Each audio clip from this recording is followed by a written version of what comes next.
사도신경으로 신앙을 고백하겠습니다. 나는 전능하신 아버지 하나님 천지의 창조주를 믿습니다. 나는 그의 유일하신 아들 우리 주 예수 그리스도를 믿습니다.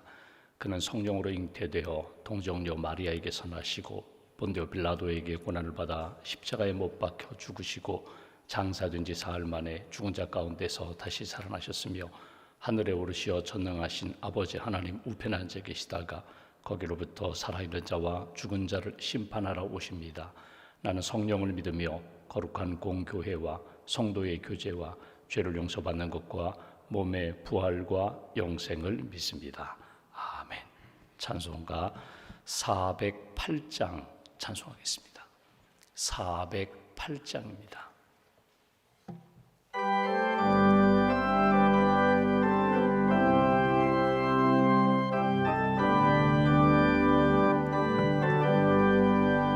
나 어느 곳에 있든지 늘 마음이 편하다.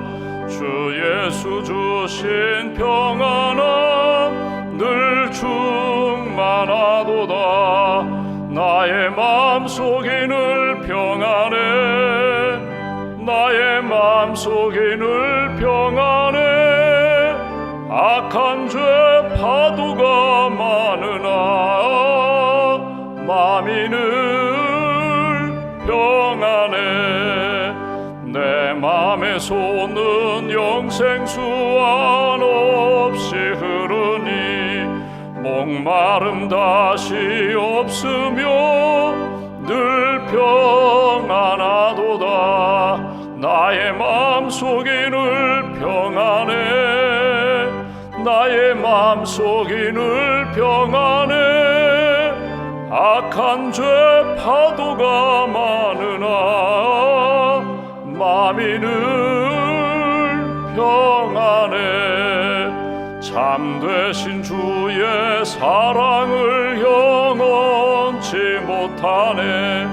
그 사랑 내 맘 여시고 소망을 주셨네. 나의 마음속이 늘 평안해. 나의 마음속이 늘 평안해. 악한 죄 파도가 많으나 마음이 늘 평안해.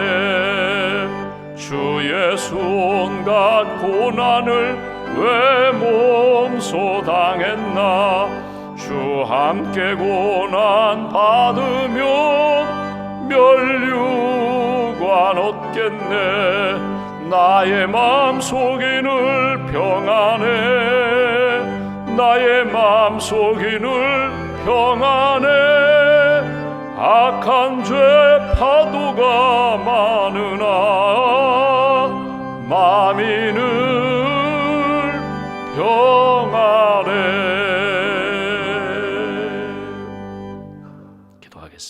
하나님 감사합니다. 우리에게 믿음을 주셔서 감사합니다.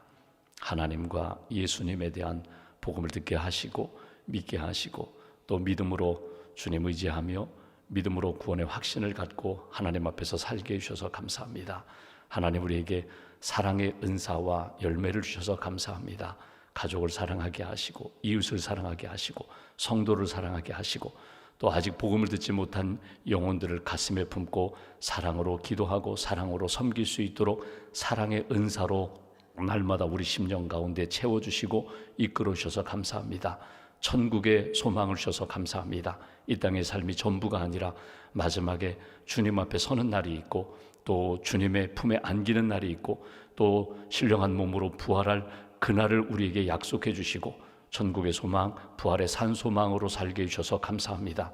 이 아침에도 깨워주시고 기도로 하루를 시작하오니 하나님 무슨 일을 만나든지 누구를 만나든지 기도로 하나님의 뜻 이룰 수 있는 복된 심령으로 인도하여 주시옵소서.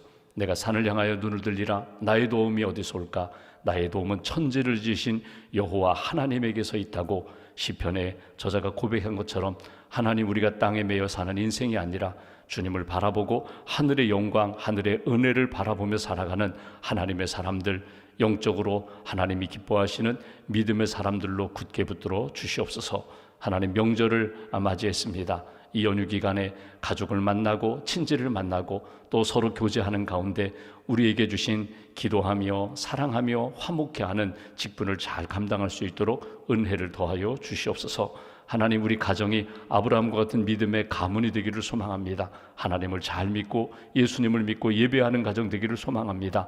어둡고 악한 영들은 떠나가게 하시고 화목하게 하시고 믿음으로 하나 되게 하시고 사랑으로 하나 되게 하시는 하나님의 은혜를 경험하는 복된 명절로 주님 인도하여 주시옵소서.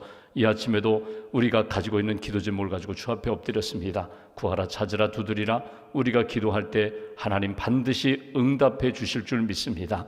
우리가 기도할 때 크고 놀라운 일들을 보여주시고 채워주시고 이끌어 주실 줄 믿습니다. 우리가 기도할 때 약한 분들이 강해지고 또 부족한 부분들이 하나님의 은혜 가운데 채워지고 또 하나님 우리에게 주신 은사와 또 사명을 가지고 많은 사람들을 부욕해 하고 많은 사람들에게 화평케 하는 일에 쓰임받는 그런 인생 될 수 있도록 기도로 하나님의 큰 능력과 은혜를 체험할 수 있도록 주님 함께하여 주시옵소서. 주님의 몸된 교회 많은 부서와 기관이 있습니다. 섬기시는 분들 기도로 섬기고 사명을 감당하는 일에 지치지 않도록 새 힘을 덧입혀 주시고 믿음의 교회로 하나님의 사명을 잘 감당하는 하나님이 기뻐하시는 사명 공동체로 하나님께서 굳게 세워 주시옵소서. 하나님이 연휴 기간에 나라를 지키는 국군 장병들, 소방공무원, 경찰공무원, 또 병원에서 환자들 돌보는 의료인들 하나님 한 분 한 분을 주님 붙들어 주시고 믿음의 사명 잘 감당할 수 있도록 힘을 더하여 주시옵소서. 오늘도 하나님 여행 중인 성도들이 있습니다. 어느 곳에 가든지 믿음의 삶이 되게 하시고 믿음의 발걸음 잘 걷게 하시고 하나님이 인도하시는 걸음 잘 걸어갈 수 있도록 은총 더하여 주시옵소서. 다음 세대를 양육하는 우리 젊은이들 또 교회학교 선생님들을 주님 기억하여 주셔서 하나님 주신 사명 잘 감당하며 하나님이 기뻐하시는 다음 세대로 우리의 자녀들을 믿음의 자녀들로 잘 양육할 수 있도록 은총을 더하여 주시옵소서. 오늘 이 아침에도 믿음의 예물 감사 예물 주 앞에 봉헌하오니 예물과 기도를 받으시고 하나님의 뜻 이루는 복된 가정과 심령으로 주님 세워 주시옵소서. 오늘도 주신 말씀 붙잡고 예수님과 동행하는 삶을 살기를 원합니다. 어둠의 영을 등이 이기며 하나님이 기뻐하시는 말씀으로 승리하는 발걸음 될 수 있도록 주님 도와 주시옵소서. 한날의 삶을 온전히 주님께 의지하오며 우리의 구원자 되신 예수님의 이름으로 기도하옵나이다. 아멘. 오늘 말씀은 갈라디아서 3장 말씀 보겠습니다. 갈라디아서 3장 23절부터 29절까지 말씀.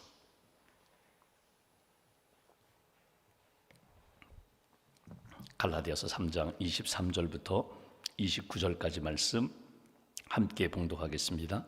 믿음이 오기 전에 우리는 율법 아래에 매임바 되고 계시될 믿음의 때까지 갇혔느니라. 이같이 율법이 우리를 그리스도께로 인도하는 초등교사가 되어 우리로 하여금 믿음으로 말미암아 의롭다함을 얻게 하려 함이라.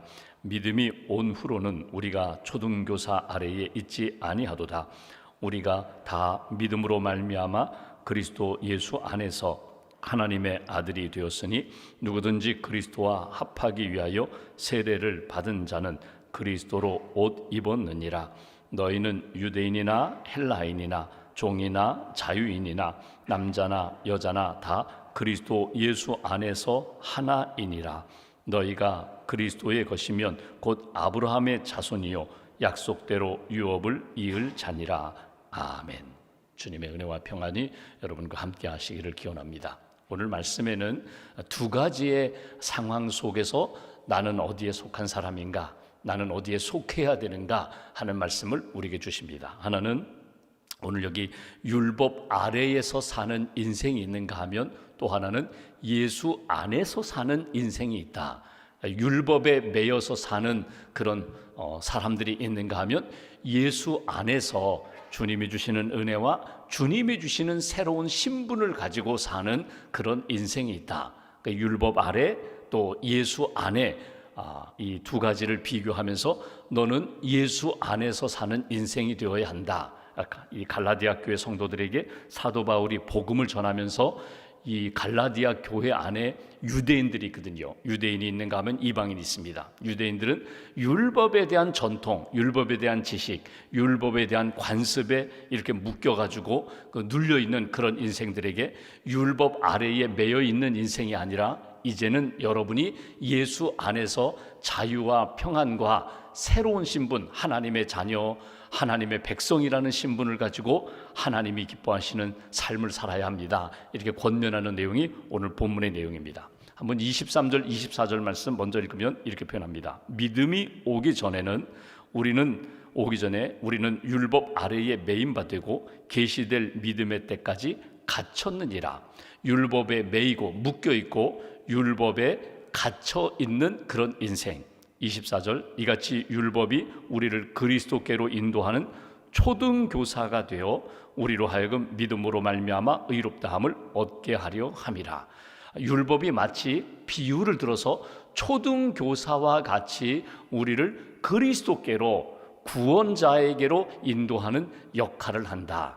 여기 초등교사라고 표현되어 있는데, 초등교사 하면 우리가 쉽게 초등학교 선생님을 일컫는 말 아닌가, 그런 의미보다는 여기 초등교사라는 이 표현은 우리말로 번역을 한다면 사실 이게 가정교사라고 번역하는 것이 조금 더 의미를 이해하는데 조금 더 쉽게 다가옵니다. 여기 초등교사라는 파이다고고스라는 이 말은 파이도스라는 어린 아이와 아고고스라는 인도자, 어린 아이, 아직 분별력이 없어요. 아직 철이 없어요. 아직 무엇이 옳고 그른지를 잘 모르는 그 아이를 인도하는 사람을 초등교사라고 그렇게 번역했습니다. 옛날에 여유 있는 사람들, 좀 부유한 사람들, 또 귀족들은요 반드시 자녀들을 양육하는 그 가정교사를 두었거든요. 유모도 두었고 가정교사를 두었습니다. 가정교사는 좀 예를 들면 덕망 있는 사람, 연로한 어르신 가운데 학식이 있는 사람을 가정에 이렇게 상주하게 하면서 자녀들을 돌보고 양육하게 하는 그런 경우도 있고, 또 하나는 이 종들 가운데, 노예들 가운데 똑똑하고 신실한 노예를 우리 아이들을 좀 잘 돌보는, 안내하는 그런 좀 역할을 해라. 그 초등교사가 하는 일은 물론 가르치기는 합니다. 예를 들면 예의절을 가르칩니다. 식사 예절을 가르칩니다. 사람들 앞에서 어떻게 말하는 것을 가르칩니다. 근데 사실은 아주 중요한 것들은 사실 가르칠 능력은 없어요. 그러니까 학교를 보내고 학교에서 데려오고 또 좋은 스승을 만나게 하고 이런 돕는 역할을 하는 그런 도우미 정도입니다. 그러니까 그 초등교사가 하는 일은 사실은 다 가르칠 수는 없어요. 좋은 선생님께 안내하는 역할을 하는 것이 초등교사인데, 한번 생각해 보십시오. 초등교사가 어린 자녀, 아직 철없어요. 이 어린 자녀에게 무슨 말을 많이 할까? 그래, 잘한다, 그렇게 해라, 그렇게 해라, 이 말을 많이 할까? 안 돼, 그렇게 하면 안 돼, 너 그렇게 하면 안 돼, 이 말을 많이 할까? 후자입니다. 이거 하지 말아라, 이렇게 하면 안 돼, 이렇게 하면 안 된다, 혼난다, 이렇게 하면 예법에 어긋나, 이 말을 많이 하는 거예요. 그리고 이렇게 하라, 이렇게 살아라, 이렇게 깨달아라, 그것은 좋은 선생님을 만나게 하는 역할이 초등교사 역할이거든요. 오늘 사도 바울은 이렇게 얘기합니다. 율법은 마치 무엇과 같은가 하면 좋은 선생님 이렇게 만나게, 예수 그리스도를 만나게 안내해 주는 초등교사와 같은 것이, 이것이 율법의 역할이라는 거예요. 그러니까 율법을 만나서, 율법이 구약에 나오는 여러 가지 구약의 율법 조항, 그것 자체로 내가 정말 구원의 확신을 갖게 되는가? 율법의 여러 조항을 다 지켰어요. 완벽하게 지켜서 이제 하나님 나 의롭습니다, 죄 없습니다, 이럴 사람이 이 세상에 있는가? 없다는 거예요. 그러니까 마치 초등교사와 같이, 초등교사가 완벽하게 다 가르쳐주고 안내할 수 없으니까 좋은 선생님을 찾듯이 그리스도께로 안내하는 그런 역할을 초등교사가 한다. 신약 성경에 보면 예수님께 찾아온 율법에 대하여 아주 잘 아는 그런 사람들이 있었어요. 율법사, 예수님께 찾아왔습니다. 그리고 예수님께 던진 질문이 뭐냐면, 어떻게 하면 내가 영생을 얻으리까? 율법을 지켜라? 다 지켰습니다. 다 지켰으면 구원의 확신, 나는 하나님 앞에 구원받았어, 이제는 죄 없어, 이 마음과 믿음이 있어야 되는데 이 마음, 평안이 없고 확신이 없으니까 예수님을 찾아온 거거든요. 밤중에 찾아온 니고데모, 바리새인입니다. 학식이 많은 사람이에요. 밤중에 몰래 왔다는 것은 사람들이 보지 않는 밤중에 몰래 찾아와서 어떻게 하면 내가 영생을 얻을 수 있습니까? 거듭나야 된다. 내가 어떻게 거듭납니까? 어머니 뱃속에 들어갔다 나와야 됩니까? 아니, 너는 학식이 그렇게 많은데 그것도 알지 못하느냐? 믿음으로 거듭나야 된다는, 그래서 요한복음 3장 16절, 하나님이 세상을 이처럼 사랑하사 독생자를 주셨다. 예수님을 믿음으로 구원받는 거야. 율법에 대한 지식이 그렇게 많음에도 불구하고 율법사라든지 니고데모가 밤중에 예수님을 찾아와서 어떻게 하면 내가 영생을 얻고 구원을 얻고 내 마음 가운데 구원의 확신을 가질 수 있습니까? 이 땅 살다가 죽어요. 언제가 죽으면 나는 어떻게 되는가? 나는 그냥 하나님의 품에 진짜 안길 수 있는가? 율법 자체로는 내게 그런 구원의 확신, 영생의 확신을 주지 못한다는 거예요. 그래서 오늘 바울이 이렇게 얘기합니다. 율법이 나로 하여금 하나님께로 나아가, 예수님께로 나아가 진짜 구원을 받고 진짜 구원의 확신과 평안을 얻을 수 있는 안내자 역할을 하는 것이다. 오늘 성경에 기록되어 있지는 않지만 여러분, 율법의 역할에 대하여 몇 가지 비유가 있어요. 예를 들면 율법은 거울과 같은 것이다. 율법의 말씀을 통해서 이렇게 나를 비춰보는 거예요. 거울로 나를 비춰보면은 오늘 아침에 여러분 교회 예배당 오시기 전에 머리가 뜨지는 않았는가? 그러면 빗으로 이렇게 한번 다듬잖아요. 얼굴에 뭐 묻지 않았는가? 침이 묻지 않았는가? 그러면 씻잖아요. 거울을 통해서 나의 실체를 보는 거예요. 율법을 통해서 나의 영적인 상태를 보는 거예요. 율법, 아주 쉽게 표현하면 십계명의 거울로 나를 보는 거예요. 하나님 외에 다른 신을 섬기지 말라고 했는데 거울로 나를 보니까 하나님보다 더 사랑하는 것이 있어요. 하나님의 영광보다는 내 영광을 자꾸 추구해요. 율법의 거울로 나를 보니까 안식일을 거룩하게 지키지 않아요. 주님의 나를 그냥 이렇게 점 찍듯이 그냥 예배 한 번 드리고 그냥 지나가는 그 율법의 거울로 나 자신을 비춰보니까 아이고, 나는 안 된다는 거예요. 그 거울로 나를 비춰보면은 내가 씻어야 할 곳이 있는가, 아니면 화장할 때에 혹은 뭐 잘못 화장하지 않았는가, 거울로 나를 진단하고 나를 바라보고 고치는 것처럼, 세수도 하고 화장도 하고 머리도 빗고 하는 것처럼 하나님의 율법의 말씀을 통하여 나의 실체를 바라보고 고치고 씻고 거룩함으로 다시금 회복하는 그런 역할을 율법이 한다는 거예요. 또 하나 이렇게 비유를 들 수 있어요. 진단서와 같이 병원에 갑니다. 우리가 2년에 한 번 의료보험관리공단에서 건강검진 하라고 그러잖아요. 병원에 가요. 체중부터 시작해서 혈액검사도 하고 엑스레이도 하고 다 찍어요. 진단서를 받게 됩니다. 모든 검사한 내역을 받게 돼요. 그리고 마지막에 문제가 있으면 꼭 이렇게 하죠. 의사 선생님을 만나시라고, 병원에 와서 꼭 의사 선생님을 만나시라고. 진단서를 받았어요. 진단서를 받아보니까 내 몸에 문제가 있어요. 나는 문제가 없다고 생각했는데 막상 사진을 찍고 혈액 검사를 했더니 문제가 생겼어요. 그러면 의사 선생님을 만나서 처방을 받는 거예요. 진단을 받고 치료를 받아야 되는 거예요. 우리가 율법을 통해서 하나님의 말씀을 통하여 계속 나를 진단해 보는 거예요. 성령님을 통해서 내 영적 상태가 어떤지, 나는 의롭다고 생각했는데 말씀을 통해서 내가 지금 잘못된 길을 걸어가고 있다, 이미 세속화되어 있다, 이미 내 생각과 감정이 오염되었다, 그러면 가서 해독을 해야 되는 거예요. 어디로 간다고요? 의사 선생님을 만나는 것처럼 주님께 가서 주님의 말씀으로, 주님의 구원의 은총으로 나를 치료받아야 된다. 또 하나 율법을 이렇게 비유로 할 수 있어요. 계산서. 식당에 가서 음식을 많이 먹었어요. 아주 맛있는 거 디저트까지 다 시켰어요. 그리고 마지막 계산서를 받습니다. 이제 내가 가서 계산대에서 계산을 해야 되는데 내 수중에는 10만 원밖에 없는데 20만 원이나 나왔어요. 그러면 이거 어떻게 해요? 카드도 없는데, 현찰 10만 원밖에 없는데 20만 원이나 나왔다면 이거 어떻게 해요? 빨리 전화해서 돈을 빌리든지 뭔가 내가 도움을 받아서 이 계산서를 지불해야 되잖아요. 율법이라는 이 진단서를 딱 받고 보니까, 계산서를 받고 보니까 내가 도저히 갚을 수 없는 죄를 지었어요. 하나님 앞에서 내가 씻을 수 없는 죄를 지었어요. 그러면 어디로 간다고요? 예수님께 가는 거야. 예수님께 가서 손 들고 나는 죄인입니다. 내 힘으로는 안 됩니다. 나를 불쌍히 여겨달라고, 나를 구원해달라고. 그 역할을 무엇이 하는가? 바로 율법이 한다는 거예요. 오늘 사도 바울이 초등교사와 같이 율법이 너로 하여금, 율법 자체가 구원하는 것이 아니라 너로 하여금 구원의 길을 찾아서 갈 수 있도록 인도하는 역할을 하는데, 율법에 매여 있지 말아라, 율법에 갇혀 있지 말아라, 그리스도를 찾아라, 예수님을 찾아라. 오늘 본문 25절 말씀 보실까요? 그래서 이렇게 표현합니다. 믿음이 온 후로는 우리가 초등교사 아래에 있지 아니하도다. 여기 믿음이라는 것은 어떤 믿음인가 하면 예수님을 믿는 믿음이에요. 그래서 원문에 보면 정관사가 붙었어요. 그냥 믿음이 아니라, 아무거나 믿는 믿음이 아니라 그 믿음을 너희가 갖게 되면 초등교사 아래에 있지 않다. 그 얘기 뭐예요?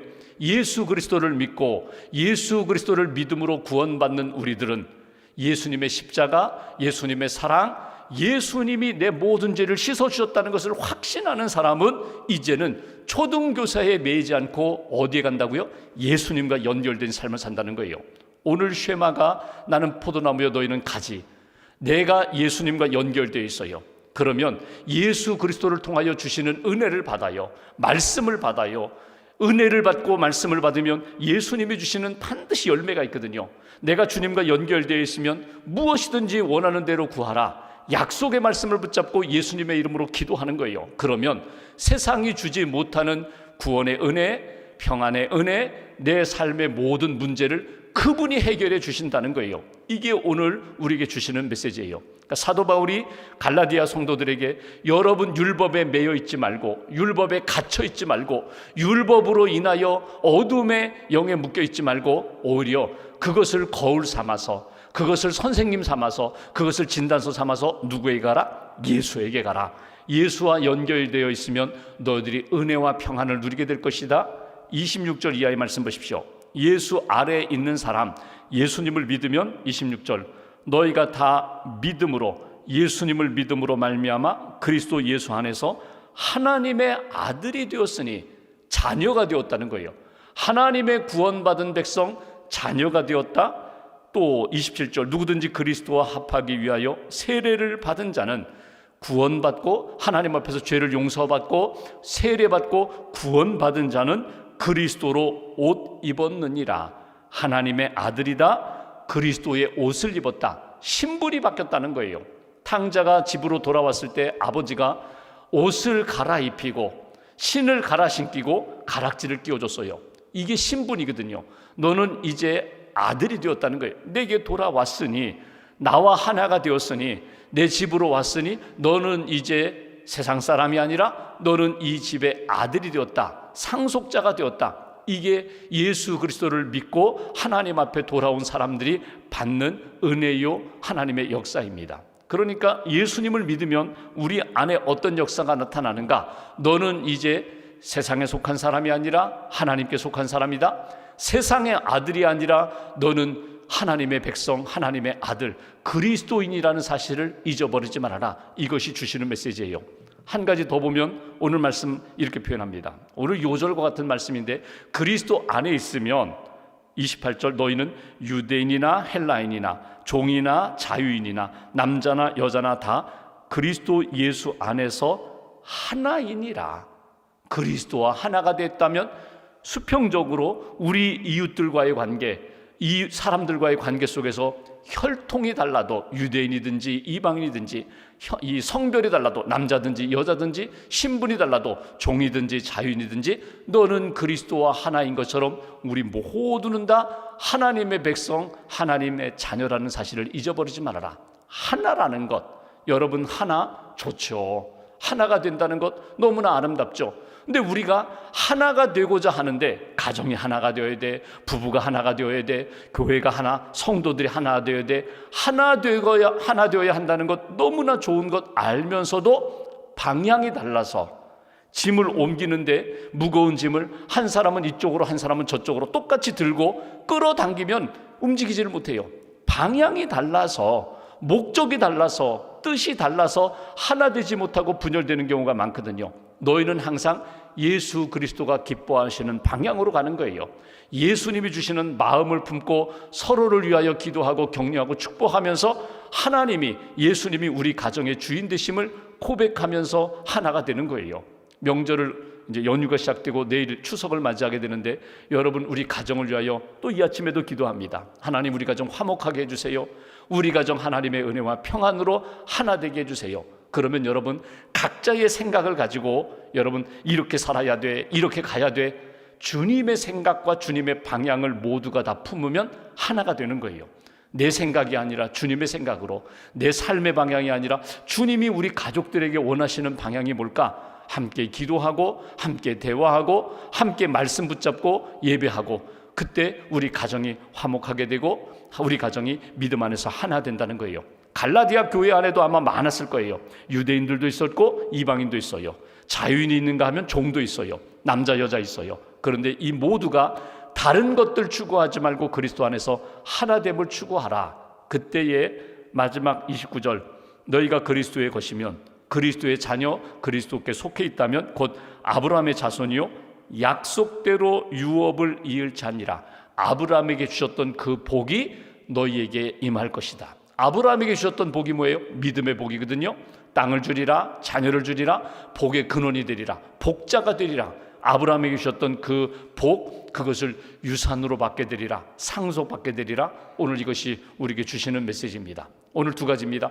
율법 아래에 묶여있는 그런 인생이 아니라 예수 그리스도의 복음 안에서 평안과 자유를 누리고 하나님 주시는 은혜 가운데 나는 하나님의 아들이야, 나는 하나님의 자녀야, 나는 그리스도 안에서 하나야, 그리스도께서 주신 은혜와 평안으로 이 땅에서 살아가고 하나님 앞에서 감사하며 기뻐하며 영광 돌리는 그런 인생, 그런 하루, 그런 가정 이루시면서 이 명절을 보내시고 하나님 앞에 여러분 꼭 기도하실 때 하나님, 내 뜻대로 해주세요가 아니라 내가 주 뜻대로 살기로 납니다. 우리 가정이 주님의 뜻대로 하나 되기로 납니다. 기도하시면서 하나님의 풍성한 은혜를 경험하는 저와 여러분 되시기를 주님의 이름으로 기원합니다. 기도하겠습니다. 말씀 붙잡고 우리가 함께 기도합니다. 생명의 근원 되시는 주님을 의지합니다. 이 땅 살아가면서 여러 가지 눈에 보이는 것, 들리는 것, 우리가 만져지는 것, 붙잡고 소유하는 것이 많지만 너는 율법 아래에 매여 있는 인생이 아니라 예수 그리스도 안에서 하나님이 주시는 은혜를 누리는 삶이라고 오늘 이 아침에 우리에게 말씀을 주십니다. 예수 안에 생명이 있고 예수 안에 평안이 있고 예수 안에 자유가 있고 또 예수님 안에 있을 때 하나님이 주시는 유업, 하나님이 주시는 복이 있다고 우리에게 말씀하십니다.